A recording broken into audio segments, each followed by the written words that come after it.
Non, pour tout vous dire, mais j'en ai ras-le-bol de cette petite musique de la désobéissance civile. Bon, on sait d'où ça vient, c'est très clairement énoncé, c'est même revendiqué. On a le droit aujourd'hui, semble-t-il, disent certains, quand on est porteur d'une cause que l'on estime légitime, de ne plus obéir à la loi. C'est infernal. Et je le dis très clairement, rien n'est plus liberticide que cela. Vous en êtes pris également, lors de votre intervention, à la désobéissance civile. Vous dites, oh là là, quelle horreur, quelle horreur. La désobéissance civile, pour ceux qui nous écoutent, il faut juste rappeler ce que c'est le rejet d'une loi, d'un règlement qu'on trouve injuste et qu'on va donc refuser d'appliquer. Et comment on va le refuser d'appliquer? Par une réaction de non-violence. On va essayer de trouver une action non-violente. C'est le principe. C'est Henri David Thoreau, c'est Gandhi. Alors, on pourra discuter. Est-ce que mettre de la peinture sur un tableau, c'est opportun? Je trouve pas. Mais sur le principe même, je fais partie de ceux qui soutiennent ce principe. Donc, ce sera ma première question, très directe. Rosa Parks, 1955, elle refuse d'obéir à la loi. Elle refuse, Rosa Parks, de céder sa place dans un bus à un blanc. Elle est arrêtée, condamnée. Elle n'aurait pas dû le faire, Rosa Parks? De quoi vous me parlez, monsieur désobéissance civile? Vous avez un texte en France qui consacre l'apartheid? Vous l'avez vu en Israël, l'apartheid.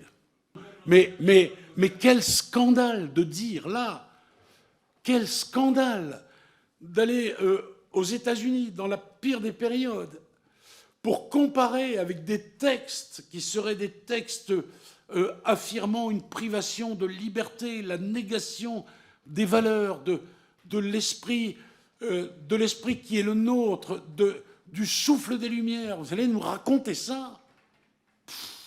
Écoutez, monsieur le député, je vous en supplie, il n'y a pas de texte en France qui consacre l'apartheid. Vous voyez, il y a des divergences sur l'écologie, un certain nombre de choses. Bon, très bien, bon, très bien. Mais pour autant, est-ce qu'on peut aller dégrader une œuvre d'art? Moi, j'ai vu des gens arroser la chancellerie, j'étais présent, arroser la chancellerie avec de la peinture orange. Je dis, mais c'est un mode d'expression, ça. Mais franchement, c'est un mode d'expression, ça. Vous trouvez que oui, sans doute. Ben moi, je trouve que non. Donc, je pense avoir répondu à votre première question. La désobéissance civile non violente, pas trop d'ailleurs comment on peut désobéir à la loi. La loi, c'est ce qui nous unit, vous voyez. C'est ce qui cimente nos relations. C'est ce qui fait la nation. Et dans le cadre de la loi, d'ailleurs, il y a des espaces de liberté. La preuve, les questions que vous me posez, vous n'êtes pas interdit de me les poser. Et puis, je ne suis pas interdit de vous répondre, comme je l'entends. Ben voilà. Mais allez faire un tour ailleurs. Allez faire un petit tour ailleurs, puis vous verrez. On est un pays absolument extraordinaire et c'est nié par des gens comme vous qui ne reconnaissent rien, jamais rien ne vous va. Donc, qu'est-ce que vous voulez que je vous dise?